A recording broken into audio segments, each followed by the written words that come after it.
Tying into the faith point, would you date a non-Catholic?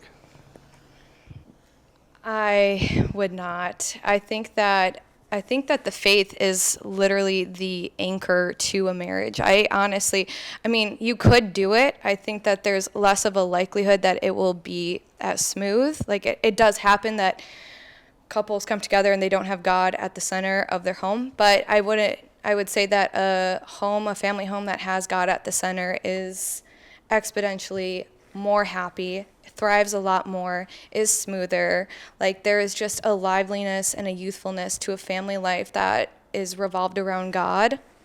And the faith aspect too is if like the man of the house doesn't have faith, like he's the leader of the household and he's the one who's setting the expectations and the tone of the house, that I think it's important for the steadiness of the house for a man to have a deep, strong faith and call his wife and his children to that level as well, because essentially our purpose in this life, if your purpose or your vocation is marriage, is to get your entire family to heaven and to make saints.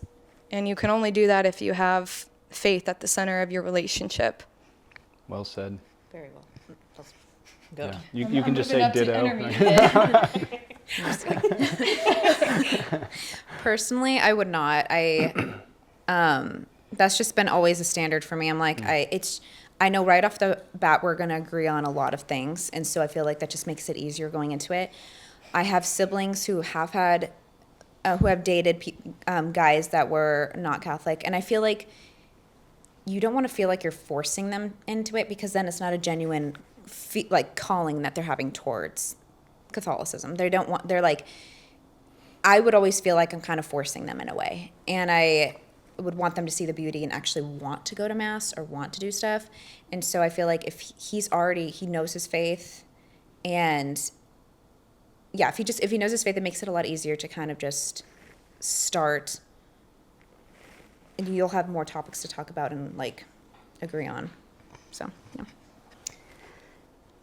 I'm going to have to say that I agree with both of you that dating people of the same faith makes your life easier in so many ways. Personally, I would date someone who's not Catholic. And it's just because I've been really lucky to see a lot of really good relationships between interfaith marrying.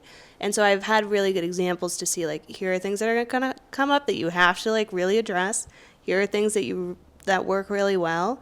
And so because of that, it doesn't intimidate me as much. I agree with Corinne's statement that, like, having faith or, like, common values at the center of it and, like, reaching towards God, always the goal. But there also is something to, like, circumstances, what God is calling you to, and other discernment factors that go into marriage that I think you can't completely negate total non-Catholics from. Wow. I feel like I've seen certain relationships where one was not Catholic and one was, and they converted later on, and they have worked out. I feel like in my experience with just my sisters, they never ended well, and so I feel like I wouldn't even try, personally. Yeah. I think in those situations too, like from ones that I've seen, the mom is Catholic and the dad's not, or vice versa. I just think that the kids suffer from that because they don't share that core.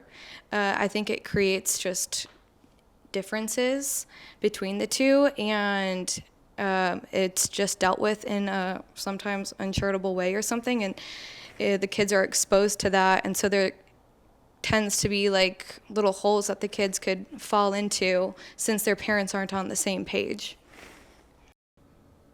Wow, wasn't that great? If you enjoyed that clip and you want to help support me in making more just like it, then check out the link in the description and support me on Buy Me a Coffee.